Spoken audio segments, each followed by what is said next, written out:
خاص طور پہ شکریہ ادا کروں گا کہ آپ نے اس وقت آواز بلند کی تھی پلازما کے استعمال کے حق میں، جب لوگ کوئی سننے کو بھی تیار نہیں تھا کہ واقعی کہ کبھی پلازما سے بھی علاج ہو سکتا ہے اس بیماری کا۔ جی بہت شکریہ ڈاکٹر صاحب، گورنمنٹس کو کنونس کرنے میں کافی وقت آپ کو لگا، کافی دقت بھی ہوئی۔ اب مجھے بتائیے گا کہ چاروں پروونشل گورنمنٹس آن بورڈ ہیں، چاروں گورنمنٹس کو آپ اپنی سروسز پرووائڈ کر رہے ہیں؟ جی ہاں بالکل، اتنا زیادہ میڈیا پہ آگے بات کرنے کا مقصد ہی یہی تھا کہ یہ ایک بےحد مہنگا علاج ثابت ہو سکتا ہے، تو جب تک کہ گورنمنٹ اس کو اون نہیں کرے گی اس وقت تک یہ عام کسی شخص کو، ایک عام غریب آدمی کو اس کی ایکسس میں یہ علاج نہیں آئے گا۔ تو اس وجہ سے، اور حکومت کو ٹائم لگا، مطلب جو ہم نے 2 مہینے پہلے گفتگو شروع کی تھی پیسیو امیونائزیشن کے متعلق، پلازما سے متعلق، وہ تو دنیا بھر کے دوسرے ملکوں نے اپروچ کر کے اور اس کے سارے پروٹوکول لے کے اور اپنے یہاں علاج شروع کر دیا، لیکن ہمارے یہاں ہمیں ٹائم لگا، 1.5 مہینے سے زیادہ ٹائم لگا اپنی بات کو سمجھانے میں کہ بھائی یہ ایک طریقہ علاج ہے، تجرباتی علاج ہے، اس کے اوپر غور کیجئے، اس کے اوپر عمل کیجئے تاکہ دوسری دنیا کے ممالک میں، اور خاص طور پہ اس وقت تک تو صرف چائنا کے ہی نتائج سامنے تھے، چائنا بھی صرف 245 لوگوں کے نتائج تھے جب آپ نے یہ بات کرنا شروع کی، لیکن چونکہ پاکستانی ڈاکٹر اگر کوئی بات کرتا ہے تو اس کی بات پر اتنی زیادہ توجہ نہیں دی جاتی، بلکہ جو فورن کا کوئی بھی ڈاکٹر ہوگا اس کی بات کو بڑا سیریسلی لیا جائے گا۔ ڈاکٹر طاہر شمسی صاحب یہ فرمائیے گا کہ یہ جو کلینکل ٹرائلز ہیں یہ کب تک مکمل ہو جائیں گے، اور کیا یہ جو کلینکل ٹرائلز ہیں یہی اب طریقہ علاج بھی شمار ہو سکے گا کہ اسی میں بہت سارے پیشنٹس کو پلازما ٹرانسفیوز کر دیا جائے گا؟ دیکھیے کلینکل ٹرائل جو ہے، اس کا جو تعداد میں نے آپ کو بتائی، 350 مریض اس کلینکل ٹرائل میں شامل ہوں گے۔ کلینکل ٹرائل اس قسم کی دواؤں کا اور علاج کا کیا جاتا ہے کہ جو کہ نئے ہوں، اور ان میں اس کی سب سے پہلی جو چیز چیک کی جاتی ہے اس کی سیفٹی چیک کی جاتی ہے کہ اس علاج سے کسی مریض کو نقصان تو نہیں پہنچ رہا، کسی انسان کو نقصان تو نہیں پہنچ رہا۔ جب سیفٹی انشور کر لی جاتی ہے تو اس کے بعد اس کے بینیفٹس کی باری آتی ہے کہ اس سے کیا فائدہ ہو رہا ہے، کیا وہ بینیفٹس جو ہم نے تصور کیے تھے یا ایک طرح کا ہائپوتھیسس کیا تھا کہ اس سے فلاں فائدہ ہوگا، وہ حاصل ہو رہے ہیں، کتنے % حاصل ہو رہے ہیں۔ جب یہ چیزیں سامنے آ جاتی ہیں، نتائج سامنے آ جاتے ہیں، تو اس کے بعد یہ جو ڈرگ ریگولیٹری اتھارٹی یا حکومتی ادارے ہیں پھر اس کے بعد اس بات کا فیصلہ کرتے ہیں کہ اس کو ایک اسٹینڈرڈ ٹریٹمنٹ کے طور پہ پورے ملک کے ہسپتالوں میں اجازت دے دی جائے کہ وہاں پر استعمال کیا جا سکتا ہے، یا اس کے اندر اللہ معاف کرے اگر کسی علاج کے نتائج ایڈورس ریئیکشن زیادہ ہوں تو اس کو وہیں روک دیا جاتا ہے کہ نہیں یہ سیف نہیں ہے، اس کو بند کر دیں اور اس کے متعلق آپ بات نہ کریں آئندہ۔ ڈاکٹر صاحب یہ فرمائیے گا کہ جن پیشنٹس کو ابھی تک پلازما دیا گیا ہے ان میں سے کتنے کی حالت بہتر ہے، اور مجھے بتائیے کہ یہ کتنا ٹائم ریکوائرڈ ہوگا کہ وہ مکمل صحت یاب ہو جائیں گے؟ دیکھیے گھر جانے شروع ہو گئے ہیں لوگ جن کا علاج ہوا ہے اس میں ٹرائل کے دوران، الحمدللہ ان کو ڈسچارج ہو کے گھر جانا شروع ہو گئے۔ تو اس میں کسی ایک مریض میں جب پلازما لگتا ہے تو پلازما لگنے کے کم سے کم بھی 10 دن سے لے کے 2 ہفتے کا ٹائم ہوتا ہے کہ جس میں اس کی ریکوری متوقع ہوتی ہے۔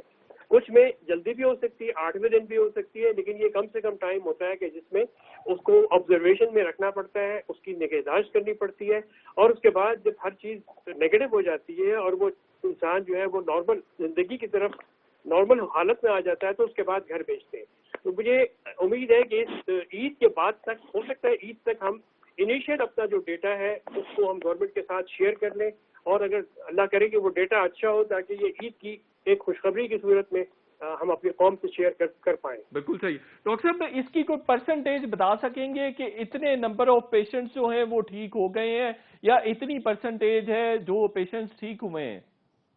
دیکھیے ابھی تعداد ہاتھوں میں انگلیوں میں گننے والی ہے، تو اس کے اندر پرسنٹیج کی بات، کیونکہ کانفیڈینشیلٹی والی بات ہوتی ہے اس میں کلینکل ٹرائل میں، تو بہت ساری چیزیں میں آپ کو اس وقت تفصیل سے نہیں بتا سکوں گا، نمبرز نہیں بتا سکوں گا۔ بالکل صحیح ہے۔ عید تک انشاءاللہ تعالیٰ اس قابل ہو جائیں گے جب ہم گورنمنٹ کے ساتھ شیئر کر لیں گے انیشیل ڈیٹا، تو اس کے بعد یہ خوشخبری کے طور پہ اللہ کرے، میں آپ سے بھی کہتا ہوں کہ دعا میں شامل ہوں ہمارے ساتھ کہ اللہ پاک ان تمام لوگوں کو شفا عطا فرمائے کہ جو کورونا کا شکار ہے اور جو ان کا علاج ہو رہا ہے پلازما کے ذریعے ان کو بھی اللہ تعالیٰ اپنے حفظ و امان میں رکھے اور وہ ریکور ہو جائے. بالکل صحیح ہے. یہ فرمائیے گا کہ جن پیشنٹس کو ابھی تک پلازما دیا گیا ہے ان کی حالت کیسی تھی؟ وہ کریٹیکل تھے یا سٹیبل تھے، ماڈریٹ تھے، کیسی سچویشن تھی ان کی؟ ان میں سے زیادہ تر لوگ جو ہے بہت ہی سیویئر تھے، کریٹیکل تھے، اور کچھ لوگ جو تھے وہ ماڈریٹ کے سیویئر تھے. تو یہ ظاہر ہے کہ جس کو منیمم سمٹمز ہوتی ہیں اس کو تو یہ پلازما نہیں لگایا جاتا. اس کلینکل ٹرائل میں ہم دیکھنا ہی یہ چاہتے ہیں کہ کتنے % لوگ جو ہے وہ ان کو ہم وینٹیلیٹر پہ جانے سے بچا سکتے ہیں. تو یہی ہمارا ٹارگیٹ ہے کہ ہمیں وینٹیلیٹر پہ نہ ڈالنا پڑے مریضوں کو، اس کے بغیر ہی وہ ریکور ہونا شروع ہو جائے. تو ڈاکٹر صاحب کوئی ایسا ایک آدھ پیشنٹ تھا جو وینٹیلیٹر پر تھا اور تب اس کو پلازما دیا گیا، یا ایسا پاسبل ہے کہ جو وینٹیلیٹر پر پیشنٹ چلا جاتا ہے اس کو پلازما دیا جا سکے؟ جی، جو ابھی تک جو مریض ہیں ان میں وینٹیلیٹر والے بھی تھے اور وینٹیلیٹر سے وہ ریکور بھی ہو گئے. دوسری بات یہ ہے کہ وہ لوگ جو کہ ایک ہفتے سے زیادہ اگر وینٹیلیٹر پہ ہوں تو وہ اس پلازما سے صحیح ہونے کے امکانات چائنیز اسٹڈیز کے مطابق ان میں امکانات نہیں ہوتے کہ وہ ٹھیک ہو.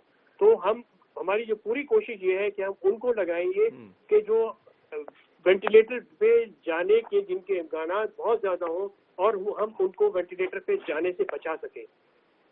بالکل صحیح. ڈاکٹر صاحب آخری سوال یہ بتا دیجیے گا کہ یہ جو 350 پیشنٹس کا ٹارگٹ آپ نے رکھا ہے یہ چاروں صوبوں کے لیے، پورے پاکستان کے لیے رکھا ہے یا صرف سندھ کے لیے رکھا ہے؟ اور کیا ابھی جو ٹرائلز ہو رہے ہیں یہ چاروں صوبوں میں ہو رہے ہیں یا صرف سندھ میں ہی ہو رہے ہیں؟ انشاءاللہ تعالیٰ چاروں صوبوں میں ہی ہو رہے ہیں، اور یہ نمبر بھی جو ہے، یہ تعداد بھی ہے، یہ سارے کے سارے سینٹرز جو بھی پارٹیسپیٹنگ سینٹرز ہیں ان میں یہ انرول کیے جائیں گے پیشنٹ پورے پاکستان کے لیے. ڈاکٹر طاہر شمسی صاحب آپ کا بہت بہت شکریہ. شو کا وقت ختم ہو گیا. انشاءاللہ کل پھر آپ سے ملاقات ہوگی. کل تک کے لیے اجازت. اللہ حافظ.